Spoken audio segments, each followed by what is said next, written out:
This is a really, really, really good question. And I will not try to go on too long because I could talk about this all day. But really, a couple of things, right? And this is how I learned myself. I was always rejected growing up as a child with my mother. And long story short, never been given anything. So everything was a rejection. And I learned rejection. And I think, I forget his name, one of my favorite actors, he said, rejection is an opinion, not a fact. So remember, rejection doesn't mean always it's about you. Typically, it's about the other person, whoever is rejecting you, right? So when you think about rejection, remember it's an opinion, not a fact. And failure is data. It's hidden data that we use. You reiterate, ask any inventor, ask any entrepreneur. Something doesn't work, you pivot, reiterate, and move on. So failure is merely a lesson that you got to learn and come back to the table with. So when you're going into a negotiation, it's rarely linear. People think like, well, what if it doesn't go my way? In my world, our negotiations last 12 to 24 months. It's not going to go my way. When it does go my way too easily, I actually worry. I tell the team something's wrong. We ask for this large of an amount in an abbreviated time frame, and we ask for these things to be done, and they acquiesce to everything. That means something's wrong. If anything, think about failure or rejection as they're telling you how they feel. And when they do that, you just got to make sure you stick to the facts and don't get emotionally involved. Meaning, if someone's saying something to you, this could be you arguing with your spouse. This could be you asking your boss for a raise. This could be, in our world, a deal we just closed on in February. It could be an 8-figure deal. We're selling a company to a large, privately held, large national company. It's not about feelings, it's about facts. So when they say, we don't like this, we hate this, it's not about you. It's just about figuring out a way to get there. So when you're doing a negotiation, the failure is not a failure. It's just data. Take it, reiterate, and come back. Rejection is not a fact. It's an opinion. And if you're headed to the end goal, you need to map out where you want to go. But more importantly, map out what the other party wants to go. So if your boss, for example, you want to raise, what do they want out of you? They want the best work. They want more work, and they want you to learn along the way and make their life easier. So your presentation to them, your negotiation should be, I'm looking for a raise. That's what I'm getting out of this. But what I'm putting in is the following with you. So think about negotiation as, are you getting them there first and then yourself? If that's the way you think about negotiation, it's hard for someone to reject you if they're winning. Think about that. If someone is getting most of what they want, why would they reject you? Think about that. That's my number one thing I think about. And it doesn't go my way. Eventually, it goes both ways. So getting 100%, it's about getting most of what you want, most of what they want. That's how I look at every interaction, whether it's a merger and acquisition for us, whether it's me negotiating a better bid on a project, or whether it's just a simple negotiation for a discount in a store. It's the same premise. Make sense? Wow, makes sense. I hope you guys are taking notes out there. So valuable. Thank you so much for that. And Tej, can you share any personal experiences from when, I mean, you've been through so much in your life, where bravery played a crucial role in your own negotiations, and what lessons did you learn from those experiences that can be applied to negotiation in general? I go back to this all the time in everything I do, which is, if you expect, like everything we do when we go to try something, right? The people who say, I can do this, I'm going to do this, that's a nice thing. But when you say, I can't lose, or this has to go my way, you're probably going to lose. But if you come from a place of, and I always think about it as, okay, this is not going to be easy. And for me, it's the challenge of, the harder it is, the more arduous the fight to get there, the more there is to lose, but the more there is to gain. So if everyone followed this path, then it wouldn't be as valuable. That's the way I look at everything. So if someone's negotiating with you, if someone's extremely difficult to deal with, and this recently happened to me in a personal scenario, this person is so difficult to deal with, but my thought was, if they're that standoffish, that means most people don't get in. If I get in with this person and he rejects everyone, I'm probably going to be one of the 2 or 3 people that probably get something good out of them. And it's funny, after 6 months, this specific person, let's call him Jason, he now is like my buddy, and he does things that help both of us. And it's funny because most people that I know are like, he's impossible. Yeah, you're right. That's it. So when you're thinking about rejection, when you're thinking about that, use it as an asset. It's it's not about a hard road. Everything can be hard, right? Depending on who you're talking to, everything is either impossible, everything is possible. And depending on if you're handed things, most people who are handed things and they grew up from a young age getting their way, I Yes. admire them. That's great. I didn't have it that way.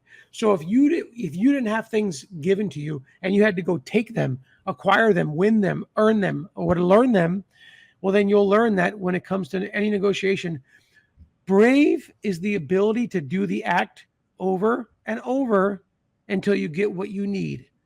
Brave is not, I'm going to take this one time. Brave is not, I'm going to bully. Brave is not, I'm going to win and they're going to lose. Brave is, I'm going to stay the course. I'm going to be resilient and stay the course until I achieve close to what I want. And you're also going to see that you're going to achieve something that you want as the counterparty. And that goes for dating, that goes for corporate relationships, that goes for salespeople, entrepreneurs, a startup, a seasoned company, right? If the human interaction is a company and a company, a person selling to a person, no matter what it is a human to human interaction. So if the other human is winning along with you, that's how I think of everything. And winning is a relative term, but they're getting what they want. And the only way you can do that is stick to the facts, remove the emotion, but stay the course. Most people get, like you said, fear of rejection, fear of failure. People get pushed out of the way and they're afraid. So brave is not standing up and never feeling like you're weak. Brave is just, hey, that didn't feel good. Can I make sure that we're still on the same page? And if you say to someone that didn't feel good, and I'm here to do this with you, so you need me, I need you to accomplish this. So if I'm not feeling good, I don't know if I can do this. And then you tell them, if this persists, I can't continue. So if you know that you're going to be humble and honest, and you say, if this persists, then maybe, and remember, like Chris Voss says, the only deal that you should worry about is a bad deal, not a missed one. So it's okay to walk away from a negotiation, but a bad deal is one you should never take. So think about that. So good. So good, guys. I really hope you're taking notes. And Tej, can you share any specific tactics or strategies that you recommend for negotiating in high stakes situations where bravery is paramount? And how can individuals effectively navigate such challenging scenarios? I know we've mentioned lots here. Like I love how you said avoiding the bad deals. What else? Are there any other strategies that you can share? Well, know that any negotiation is a business. And if you ask any goat of any industry, why are they the goat of the industry, right? So whether you're talking to Kobe Bryant, rest in peace, LeBron James, whether you're talking to Chris Voss, famous negotiator, whether you're talking to CEO Jamie Dimon of JPM, what makes them what they are is they didn't get there by just, well, maybe a little luck, maybe a little practice, but really it's the thoughtful map and plan, right? So every negotiation you should think of like a business, and people don't do that, and that's a fault, because if I want to negotiate with my partner, right, you can't just stumble into it and say, here's what we need, I need to cut back this and you need to do this. And then if they say no, it's not that they're not allowed to say no. Most people didn't prepare the roadmap far enough. So they didn't go, well, if they say no, how am I going to handle this? And what am I going to counter with? That's why you need to have a plan. So whether you're a day one negotiator, whatever it is you need, think about the other party, research the other party, research what they want out of this negotiation with you, align that with what you want, and then figure out how, which might sound like, people always ask me, it's one of two things. In a deal, I'm stuck. I can't get the client to move. This is a large, what was it? It was a tech sales, enterprise sales executive. And he said, this can give us like a net 1.5 million for the year in fees, but we can't get them to move. And I said, well, if they're not moving, and you've asked if it's a price and they're not moving, there's something else. So you need to sit there and formulate a plan. Go back to them and ask them, in the perfect world, what would get you to sign up with us in the immediate, and for them, the immediate was 30 days. It's about 90, but I said, give them a timestamp. So today's March 11th or whatever it was. Over the next 30 days, what would get you to come aboard with us? Literally, please email me the framework requirements, the amount of people it takes, the implementation, the price, the target, the quote, everything, and let me know what that is. And 90%, I probably can't do it, but if at least if you send it to me, I will walk away knowing that I did all my best to serve your needs. And then that CEO or the CTO of the company called this guy and he goes, I'm going to be honest. It's not the price. We actually like you, but we just renewed with them 4 months ago. And to break out of it, we could do it. We'd have to threaten them and we have to do it and they allow it. It's a lot of work and I don't mind doing it, but I got to get the COO to sign off and it's too much of a thing. And he was stuck. And I said, well, why don't you align it where look at the cost benefit, right? You're paying this much more with them over the remaining 8 months of this term.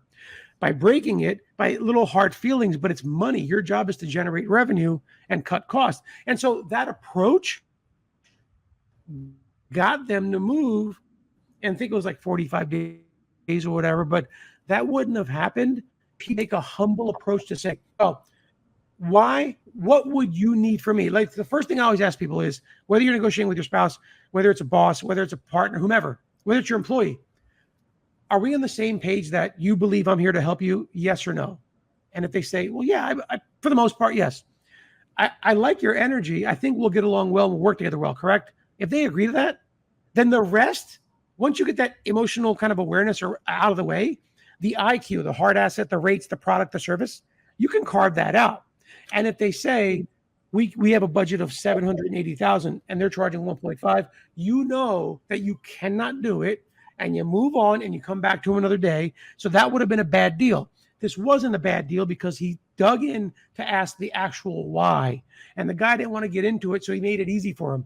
Email me what you can approve right now, and I'll tell you yes or no quickly and get out of your hair. And the guy called him to say, everything's there, but I don't want to break the contract 4 months in. It's a whole thing. I got to get COO approval. Whereas if I just signed you myself, I wouldn't need his approval. But to break the contract, we need COO approval. That's the thought process. So think about that the next time you're afraid of a negotiation. You're usually afraid. Usually it's because either you're afraid of the person and you think they're going to either be a better negotiator than you or they're difficult to deal with, or you're afraid of the unknown. And I remove the unknown. I think about, well, if I say this to this client, if I say this to my partner, if I say this to my employee, and I say, I'm delivering a hard message, let's say a really hard message. They're probably going to go, oh, okay, I agree. Rarely ever happens. They're going to go, I kind of see your point, but I don't agree with this, this, and this.